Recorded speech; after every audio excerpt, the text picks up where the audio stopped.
Tu veux réussir ton prochain entretien?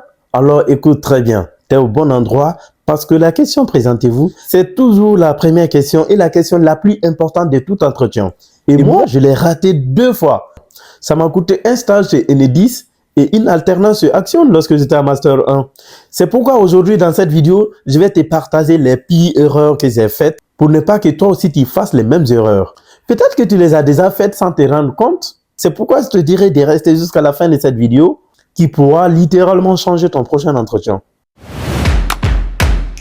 Avant tout, laisse-moi te donner quelques conseils. Si tu cherches un stage, une alternance ou un CDI, déjà, tout commence par ton CV. Il doit être parfaitement adapté au poste recherché. Il faut toujours bien lire le poste avant de postuler. Ça ne sert strictement à rien de postuler à un poste qui n'a rien à voir avec ton domaine d'études ou tes compétences. Cela va te faire perdre du temps et perdre du temps aussi aux recruteurs. Car crois-moi, ça se voit tout de suite lors de l'entretien. Donc, il faut bien lire le poste recherché et voir si ça correspond bien à ton profil. Et surtout, écris très bien les mots-clés recherchés dans le poste, dans ton CV. Car aujourd'hui, les entreprises utilisent les outils pour filtrer les CV. Si tu n'as pas écrit les mots-clés qui sont recherchés dans ton CV, tu passes à côté de l'entretien tout simplement.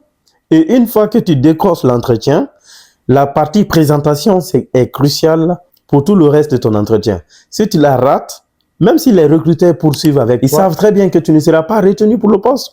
Sauf quelques rares fois si tu te rattrapes. C'est souvent déjà joué dès au début. Ils savent déjà en fait. C'est la première impression qu'on donne aux recruteurs. Dès que tu finis de te présenter, ils savent déjà dans leur tête si c'est toi ou pas.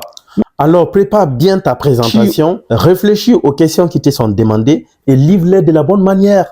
Surtout être clair et bien structuré. Un dernier conseil, n'aie jamais peur en entretien d'embauche. L'entreprise a autant besoin de toi que toi d'elle. Tu n'es pas en position de faiblesse. Vous êtes au même niveau de besoin, toi et l'entreprise. Donc, valorise ce que tu sais faire, sois confiant et souviens-toi d'une chose. L'objectif d'un entretien, c'est tout simplement de vérifier que ton profil correspond au poste et que tu es capable de te mettre en valeur sans trop te vanter. Retour en 2020, à la fin de ma licence, je cherche un stage. Et là, Enedis me propose un entretien vidéo. Je dois enregistrer une vidéo de 3 minutes où je me présente. J'étais complètement perdu. J'ai juste dit mon nom, mon prénom, ma date et lieu de naissance, mon pays d'origine, là où je vis, et que je suis à la fin de ma licence, je cherche un stage. C'est tout ce que j'ai pu dire. Les 3 minutes ont écoulé, je réfléchissais, qu'est-ce qu'il faut dire? Et pire est que je ne pouvais même pas retourner la vidéo. Je ne pouvais faire qu'un seul essai. Il n'y avait pas possibilité de refaire la vidéo. J'avais paniqué, j'avais rien préparé du tout. Zéro valeur ajoutée, zéro motivation et surtout pas d'exemple concret. Résultat, silence radio de l'entreprise. Stage refusé. J'avais livré toutes mes informations personnelles qui n'ont rien à voir avec le poste, que l'entreprise s'en fiche littéralement. J'ai compris après coup à cette question, ils veulent savoir qui je suis, qu'est-ce que je sais faire, pas juste mon identité. Quelques mois plus tard, je cherche cette fois-ci une alternance pour mon master à l'Université de Lille. Et là encore, je décroche un entretien sur Action. Comme par hasard, ça a été aussi la première question. Présentez-vous dès au début de l'entretien. Et là, je me dis, il ne faut pas refaire la même erreur. Mais j'ai fait complètement l'inverse. J'ai donné tellement de détails que les recruteurs étaient perdus. J'ai fait la lecture complète de mon CV. De ma naissance jusqu'à aujourd'hui, j'ai raconté toute ma vie. Ce qui est important pour eux, ce qui n'est pas important pour eux, j'ai livré tout. Résultat, une présentation trop longue, trop confuse. Les recruteurs avaient déjà perdu le fil depuis longtemps et moi, je parlais toute seule. Je les avais perdus dans leur tête et je continuais quand même à parler. Tellement que j'avais fait beaucoup de recherches sur Google, j'avais reçu beaucoup d'informations car à l'époque, il n'y avait pas d'IA pour pouvoir résumer les choses. Au final, ils ne m'ont même pas posé beaucoup d'autres questions maintenant. L'entretien a été même court après ma présentation. Et là encore, pas de réponse, pas d'alternance. C'est là que j'ai réalisé que la question « Présentez-vous », ce n'est ni la lecture de mon CV, ni mon état civil qu'ils ont besoin. Après tous ces échecs, je me suis informé. J'ai bossé mon CV et surtout, j'ai appris à structurer mes réponses. Vous avez compris enfin ce que les recruteurs attendent vraiment en me posant la question. Présentez-vous.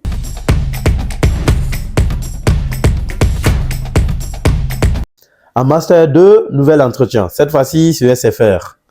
J'avais enfin une présentation courte, claire et adaptée au poste. J'étais même à l'aise en parlant. Le recruteur était même content après ma présentation. Alors que j'étais le dernier candidat à passer devant le futur tuteur d'alternance. Mais dès que j'ai fini de me présenter, j'ai compris tout de suite que j'ai bien fait. L'état d'esprit du recruteur a totalement changé envers moi. Résultat, j'ai été recruté en alternance sur SFR, à l'issue duquel d'ailleurs j'ai été maintenu en CDI. J'ai compris que ce n'était pas simplement une question de technique ou de diplôme qui fait que beaucoup de personnes sont refusées dans les entretiens. C'est surtout la manière dont tu te présentes en entretien qui compte beaucoup. Comment tu te valorises, c'est ça qui fait toute la différence. C'est cette présentation que je vous donnerai comme exemple à la fin de cette vidéo. Alors, tu te poses maintenant la question, comment répondre alors à la question présentez-vous? Quelles sont les infos qui sont demandées? Retiens bien cette structure que je vais te donner. Qui tu es aujourd'hui? Ta formation, ton niveau et tes points forts. Qu'est-ce que tu sais faire? Qu'est-ce que tu as déjà réalisé d'utile pour le poste? Qu'est-ce que tu veux maintenant? Pourquoi ce poste et pourquoi cette entreprise? Et enfin, surtout le plus utile, qu'est-ce que tu es capable d'apporter à l'équipe existante? Exemple concret, c'est cette présentation qui m'a permis d'être recruté sur SFR et d'être maintenu à la suite de mon alternance. Bonjour, je suis Doumbouya Mamoudou, titulaire d'un Bac+3 en réseau et télécommunications à l'Université Gamal Abdel Nasser de Conakry, qui est la meilleure université du pays, d'une licence de sciences pour l'ingénieur à l'Université Clermont-Auvergne et actuellement en Master 2 réseau et télécommunications au sein de l'Université de Lille. J'ai effectué un stage sur un opérateur en République de Guinée sur les mesures et l'analyse des résultats des mesures pour l'amélioration de la couverture du réseau mobile. J'ai également participé à un projet technique au sein de l'Université de Lille lors de mon Master 1. Ce projet consistait à effectuer la planification d'un réseau 2G au cœur de l'île sous Atoll. Donc, ce projet m'a permis d'avoir une base technique sous logiciel Atoll. J'ai postulé à ce poste parce que j'ai vu que la description des missions correspond bien à mon profil, car tout ce qui est l'analyse des couvertures réseau, tout ce qui est l'optimisation du réseau et l'évaluation de la fiabilité des modèles de propagation, c'est des choses que j'ai déjà vues en master. Et aussi, il est prévu de faire le pilotage des campagnes de mesures des prestataires de services. Étant donné déjà que j'ai déjà effectué des mesures, j'ai déjà participé à des campagnes de mesures lorsque j'étais en stage en République de Guinée et l'analyse de ces résultats. Et donc, avoir ce poste ne ferait que renforcer mes compétences déjà acquises et la mise en œuvre des connaissances acquises lors de mon master à l'Université de Lille. J'ai donc choisi SFR à cause non seulement de ces trois valeurs, l'excellence, l'innovation et l'engagement vers le client, mais aussi et surtout parce que SFR, c'est une entreprise qui peut me challenger, qui est capable de me mettre au défi. Je pourrais contribuer à des projets innovants, inspirants, tout en continuant de progresser. Ce qu'ils apportent à l'équipe de solutions de SFR, c'est trois compétences. Une compétence technique qui est la base de logiciel Atoll qui sera utilisé pour ce poste. Une compétence en gestion de projet, car j'ai participé à plein de projets tout au long de mon parcours. J'apporte aussi à cette entreprise ma capacité à m'adapter à des situations difficiles. Vous savez, moi, je suis venu de la Guinée en 2020 et à cette période, c'était la période de Covid-19. Je n'avais jamais suivi les cours en ligne. Alors que lorsque je suis venu, c'était compliqué pour beaucoup de mes collègues. Mais moi, je me suis très vite adapté et validé l'année avec succès. Ce qui m'a d'ailleurs permis d'être accepté en master réseau et télécommunications à l'Université de Lille qui était très sélective. Dès que j'ai vu ce poste sur le site de recrutement de SFR, j'étais conscient et très convaincu que ce poste, il est fait pour moi. Cette présentation, ça va droit au but, c'est clair et surtout, ça donne la curiosité aux recruteurs. Ça livre toutes les informations qui sont demandées avec des exemples concrets. Et toi, tu as une fois eu du mal à répondre à cette question, présentez-vous lors d'un entretien d'embauche? Tu peux me raconter en commentaire ou me poser tout simplement des questions dont je pourrais même répondre en vidéo. N'oublie pas de liker et partager cette vidéo et surtout, abonne-toi pour plus de conseils pour pouvoir réussir tes entretiens et booster ta carrière. À bientôt. Ciao.